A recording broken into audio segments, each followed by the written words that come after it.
Good morning વિદ્યાર્થી મિત્રો. આજે આપણે વિષય કમ્પ્યુટર અધ્યયન ધોરણ 11 પ્રકરણ 8 એડવાન્સ સ્ક્રિપ્ટિંગ ભાગ 2માં આગળ આપણે ચર્ચા કરીશું. તો સૌથી પહેલાં આપણે જોઈએ લૂપિંગ એટલે કે એક સરખા કમાન્ડ અનેક વખત પુનરાવર્તિત કરવાની ક્રિયા એને લૂપિંગ કહેવામાં આવે છે.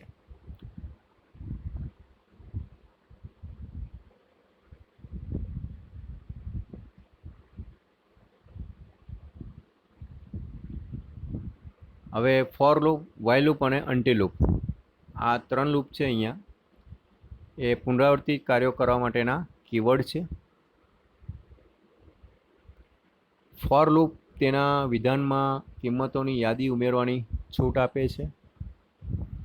વાઇલ લૂપ એ શરત સાચી ઠરે ત્યાં સુધી વિધાનોનું પુનરાવર્તન કરાવવા માટે ઉપયોગી છે.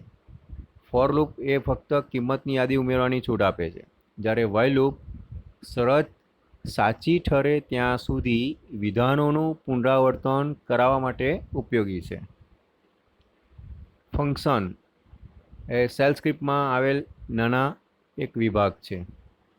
એ સ્ક્રિપ્ટને વધુ વિભાગીય બનાવવા માટેનો ઉપયોગ થાય છે. સિસ્ટમની વાંચન ક્ષમતા સુધારવા માટે ઉપયોગી છે. શેલ સ્ક્રિપ્ટના ફંક્શન કોઈપણ કિંમત પરત કરતા નથી, પરંતુ સ્ટેટસ કોડ પરત કરે છે. ચલના નામની પાછળ આવતા કૌંસ તે ફંક્શન હોવાનો નિર્દેશ કરે છે. એટલે કે જે ફંક્શન છે, ફંક્શન તમારે ઓળખવું હોય તો ડેટની પાછળ નાનો કૌંસ આવતો હોય તો આપણે સમજી શકીએ કે આ ચલની પાછળ જે છે એ ફંક્શન છે. બરાબર? એટલે ચલના નામની પાછળ કૌંસ આવતો હોય તો એને આપણે ફંક્શન તરીકે ઓળખીએ છીએ. એડમિનિસ્ટ્રેટરના સામાન્ય કાર્યો: ડિસ્કની જગ્યાની સાચવણી અને બેકઅપ લેવો. એટલે કે જે એડમિનિસ્ટ્રેટર કંપનીની અંદર, તો કંપનીમાં દરેક ડિપાર્ટમેન્ટ વાઇઝ જેટલા પણ કોમ્પ્યુટર હોય એ કોમ્પ્યુટરની જે હાર્ડ ડિસ્ક છે, હાર્ડ ડિસ્કની અંદર જે ડેટા રહેલા છે એને રોજે રોજનો બેકઅપ લેવો. તેમજ જે એડમિનિસ્ટ્રેટર હોય તો એના સામાન્ય કાર્યની અંદર ડિસ્કની જગ્યાની સાચવણી, એટલે જે હાર્ડ ડિસ્ક છે, હાર્ડ ડિસ્કની જે કેપેસિટી છે એ કેપેસિટી ફૂલ ન થઈ જાય તેના માટે એને સાચવણી કરવાની છે. અને જેટલા પણ ડિપાર્ટમેન્ટ વાઇઝ જેટલા ડેટા હોય એ ડેટાને એને સાચવવા હોય છે, તો સાચવવા માટે એને બેકઅપ લેવો પડતો હોય છે. તો આ એના સામાન્ય કાર્યો છે. આગળ જોઈએ મિત્રો, તો અહીંયા કેસ વિધાન છે. તો કેસ વિધાનની વાક્યરચના આ પ્રમાણે છે. સૌથી પહેલાં કેસ લખાય અને એનું રિવર્સ લાસ્ટમાં લખાય, એટલે કેસ વિધાન છે એ પૂરું થયું એવું ગણવામાં આવે છે. તો ESAC.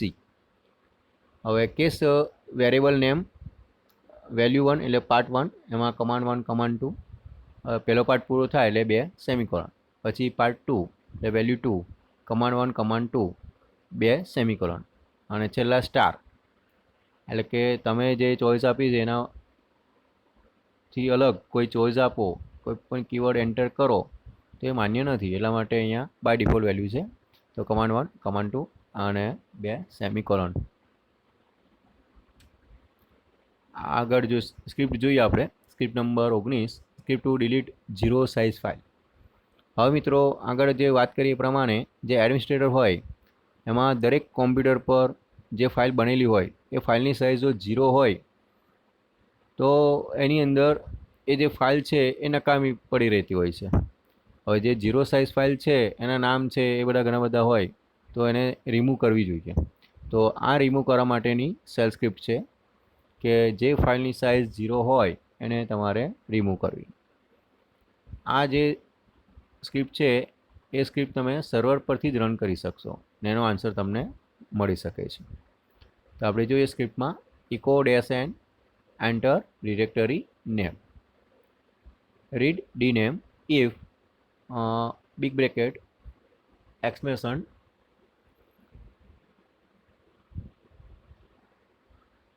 -d $dname brackets over, then echo directory $dname does not exist. Else part CTR control equals to 0 for I in backward find. તો પહેલાં સર્ચ કરાવવું પડશે આપણે. તો એના માટે છે આ command init $dname, that means a directory name, double init complete dash type f dash size 0, એટલે જે 0 સાઇઝની જે ફાઇલ હોય એને આપણે ડિરેક્ટરીમાંથી સર્ચ કરવાની છે. Find 0C 0 characters. I am backward over. Do તો શું કરવાનું? તો RM એટલે remove. $i echo file $i deleted. એટલે જેટલી પણ ડિરેક્ટરીની અંદર 0 સાઇઝની જે ફાઇલ હોય એ 1 by 1 ડિલીટ થતી જાય. CTR control equals to backward expressions $CTR plus 1 and backward. Done. અને લાસ્ટમાં message done. If $CTR dash GT 0, જો 0 કરતાં વધુ ફાઇલની સાઇઝ હોય તો દેન તો શું થાય? તો echo $CTR 0 size file have been deleted. જો 0 હશે તો મેસેજ આવી જશે 0 size file have been deleted, અને નહીં હોય તો else echo no 0 size file present in directory, અને FI અને FI. એનો આન્સર મિત્રો અહીંયા છે એન્ટર ડિરેક્ટરી નેમ.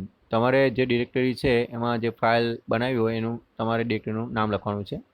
તો લિનક્સ સ્ક્રિપ્ટ, હવે એમાં 0 સાઇઝની જે ફાઇલ છે એ ઓટોમેટિક ડિલીટ થઈ જશે, કારણ કે આપણે પ્રોગ્રામની અંદર લખેલું છે file Linux script test delete, test1 delete, test2 delete. એટલે ઓટોમેટિકલી જે 3 ફાઇલ છે જેની ફાઇલની સાઇઝ 0 છે તે ઓટોમેટિકલી ડિલીટ કરી દેશે. તો 30 size file has been deleted. ત્યાર પછી આપણે આગળ જોઈએ તો ફોર લૂપ છે.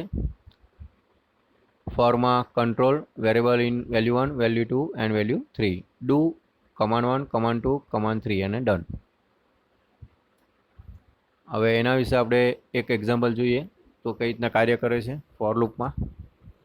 Script and D, script to backup and compress desire files from current location. એટલે અત્યારે વાત કરીએ એ પ્રમાણે મિત્રો કે જે પણ કોમ્પ્યુટર હોય એના ડેટા ઇમ્પોર્ટન્ટ હોય તો ઇમ્પોર્ટન્ટ જે ડેટા છે એનો રોજનો બેકઅપ લેવો પડે મિત્રો. તો બેકઅપ લો એટલે એ જે ફાઇલ છે એ ફાઇલ 2 વખત કોપી થઈ જાય. હવે 2 વખત જો કોપી થાય તો એની જે ફાઇલ સાઇઝ છે જો વધુ હોય તો હાર્ડ ડિસ્કની જે જગ્યા છે એ ઓછી થતી જાય, કારણ કે બેકઅપનો વધારો થાય તો હાર્ડ ડિસ્કની કેપેસિટી ઘટતી જાય. તો એના માટે તમારે જે તે ફાઇલ સાઇઝ છે એ ફાઇલ્સને તમારે કોમ્પ્રેસ કરવાની છે બરાબર. એટલે કે આપણે બેકઅપનું એક ડિરેક્ટરી બનાવીશું, એની અંદર રોજનું બેકઅપ જે છે આવતું જાય. તો આ રીતનો એક પ્રોગ્રામ છે, તેમાં જોઈએ કઈ રીતના છે. Clear date equals to date, એટલે ડેટ વાઇઝ તમારું બેકઅપ રહેશે. એટલે date plus %d underscore %m dash %y, એટલે ડેટ ડીડી MM અને YY પ્રમાણે જે ડેટ છે એ ડેટ પ્રમાણે તમારું રોજનું બેકઅપ રહેશે. તો BDR એટલે કે backup directory equals to backup underscore $date if expression dash d $BDIR then make directory $BDR, એટલે બેકઅપ ડિરેક્ટરી નવી એક બનશે mkdir કમાન્ડથી. Else echo directory with the name $BDIR already exit, જો હશે તો ઓલરેડી એક્ઝિટ મેસેજ આવશે અને exit 0. FI echo dash and enter the extension of the file to backup, એટલે ફાઇલનું જે એક્સટેન્શન છે બેકઅપનું એ અહીંયા આવશે. તો read file extension CTR equals two 0 for loop I in ls-1 star dot dollar file extension do. હવે copy કરીશું તો એના માટે CP કમાન્ડ $i $BDIR એટલે કે backup directory. CTR equals to backward expression $CTR plus 1 backward over અને done. If brackets $CTR dash GT 0 then TAR dash CZF $BDIR.TAR $BDIR. એટલે કે મિત્રો અહીંયા તમારું જે ફાઇલ છે એ ફાઇલની કોપી થઈ જશે. કોપી થઈ ગયા પછી એ જે ફાઇલ છે એને રિમૂવ કરી દેવામાં આવશે અને તમારી જે ફાઇલનું બેકઅપ થયું છે એને .tar એટલે કે જે ફાઇલને કોમ્પ્રેસ કરે છે એનું અહીંયા એક્સટેન્શન આપેલું છે, એટલા માટે અહીંયા .tar લેવામાં આવેલું છે. અને જે ફાઇલ તમારો બેકઅપમાં હશે એ આખી કોમ્પ્રેસ થયેલી ફાઇલ હશે એ સીડી. ત્યાર પછી એને એન્ટર કરીશું BDR એટલે કે બેકઅપ ડિરેક્ટરીને. એની અંદર જશે rm-r star cd rmdr $bdr all file with extension file extension stored in $bdr.tar else rmdr $bdr no file with the extension found and fi. એટલે કે $tar જે છે એ તમારી ફાઇલ એક્સટેન્શન સાથે એ ફાઇલને બેકઅપ ફોલ્ડરની અંદર સાચી લેશે ડેટ વાઇઝ. અને જો .tar એક્સટેન્શન નહીં હોય એ ફાઇલને તમારે રિમૂવ થઈ જશે. એટલે કે એ તમારે જે ફાઇલ છે એ ફાઇલ rmdir એ રિમૂવ ડિરેક્ટરી કઈ ડિરેક્ટરી કરશે તો BDR, પણ એ ડિરેક્ટરીની અંદર .tar એક્સટેન્શનવાળી ફાઇલ હોવી જોઈએ નહીં, જેથી એ રિમૂવ કરશે. અને લાસ્ટમાં fi. ત્યાર પછી વાઇલ લૂપ છે. તો વાઇલ લૂપના વિધાન દ્વારા અહીંયા મિત્રો સ્ક્રિપ્ટ છે. આગળ જોઈએ ફોર લૂપ હતી, અહીંયા વાઇલ લૂપ જોઈએ. તો script to delete specified number of files from a directory. Clear echo -n enter the name of directory from where you want to delete. Read dname directory name if -d $dname then cd $dname echo -n enter the number of files you want to delete. કઈ directory તમારે કેટલી files જે છે એ તમારે delete કરવી છે. Read f del એટલે કે file delete ctr equals to 1 while $ctr-le $f del એટલે file delete. do echo -n enter the name of the file to be deleted. Message display થશે read f name. if -f $f name then rm $f name echo $f name deleted successfully. તમારી જે file છે successfully remove થશે. નહીં હોય તો echo file with name $f name not found, તમારી file જે છે એ મળતી નથી. fi ctr equals to exception $ctr +1 backward over done else echo directory $name does not exist. તમારી જો ડિરેક્ટરી નહીં મળતી હોય તો ડિરેક્ટરી તમે જે નામ આપ્યું છે એ ડિરેક્ટરી અવેલેબલ નહીં હોય તો મેસેજ ડિસ્પ્લે છે does not exit fi cd . હવે આ વાઇલ લૂપ જે છે એનું આ પુનરાવર્ત માટેની વાઇલ જે વિધાન છે એની વાક્ય રચના આપેલી છે. વાઇલ એમાં ટેસ્ટ કન્ડિશન ડુ કમાન્ડ અને લાસ્ટમાં ડન એટલે ડુ અને ડન વચ્ચે કમાન્ડ.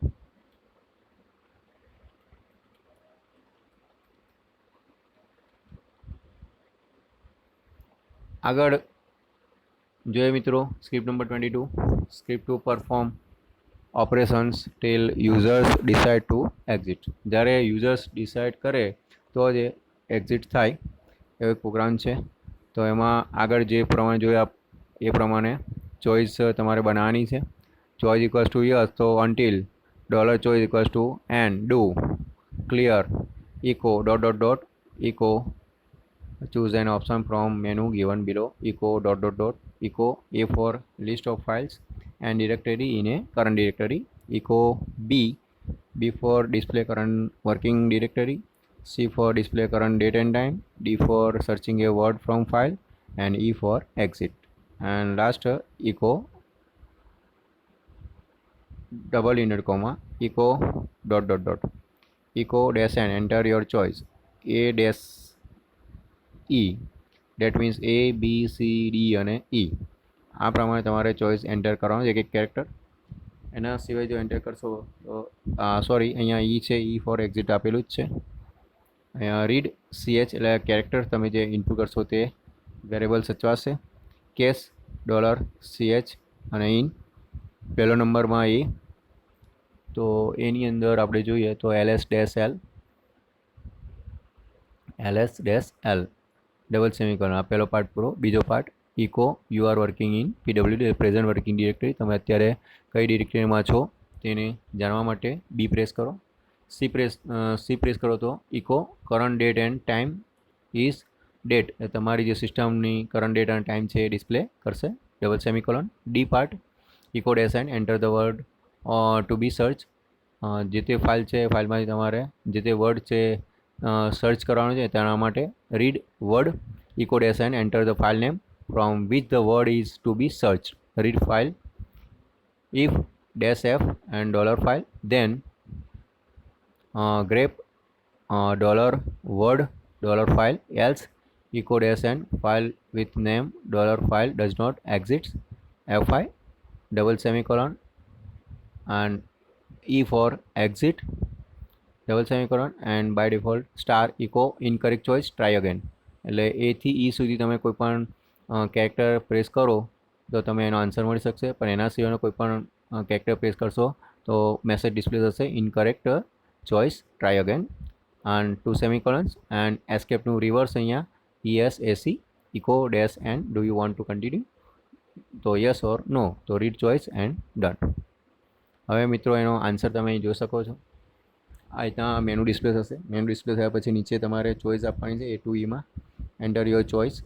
તો અહીંયા સી પ્રેસ કર્યો છે, તો C for current date and time is Friday, February 22, 14, 36, 21, 2013. Do you want to continue? તો યુઝર્સ એન આપે છે, જો યસ આપે તો તમારો પ્રોગ્રામ ચાલુ જ રહેશે અને બીજી કોઈ પણ જે ચોઈસ છે ABCDE એ તમે આપી શકો છો.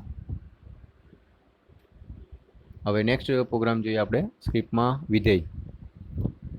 મિત્રો અહીંયા આપણે સ્ક્રિપ્ટ જે છે એની અંદર આપણે ફંક્શનનો ઉપયોગ કરવાનો છે. ફંક્શન એટલે કે ટુડે ડેટ જોવી હોય, ત્યાર પછી યર જોવું હોય, એ બધા જે વિધેય છે ફંક્શન એનો તમે ઉપયોગ કરી શકો છો. એટલા માટે અહીં આપ્યું છે script to show use of function. File underscore today, today એટલે કે ફંક્શન છે. ટુડે આજની જે કરંટ સિસ્ટમ ડેટ છે એ તમને ડિસ્પ્લે કરે છે. Current date equals to date plus Y dash minus %m -% d,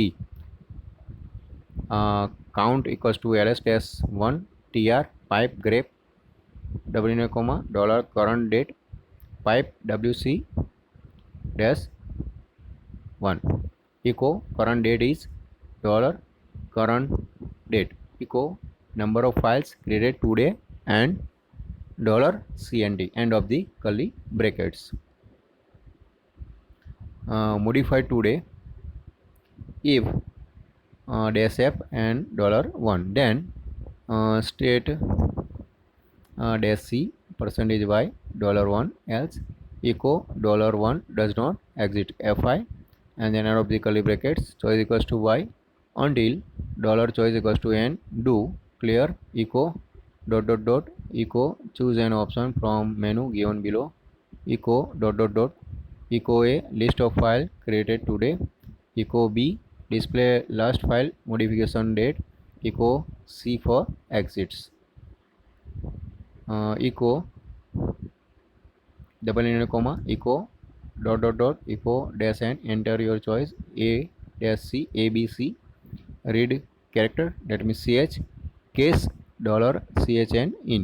First part A, file today double semicolon, first part over. B part, echo dash and enter a file name and read f name modified underscore today $f name, two semicolons, second part over. C for exit, and then last that means the default part, that is a star echo incorrect choice and try again, two semicolons, ESAC that means case is over, echo dash and do you want to continue, so read choice and done. So that is a output. Choose an option from menu given below, A for list of file created today, B for display last file modification date, C for exit. Enter your choice A-C, that means ABC. A for current date is 2013-02 and 22. Number of files created today 12. Do you want to continue? No. So that is a exit for scripting. મિત્રો અહીંયા આ script પૂરી થાય છે અને આ સાથે આ chapter પણ પૂરું થાય છે. ઘરે રહો, સુરક્ષિત રહો અને બનતા રહો. Thank you.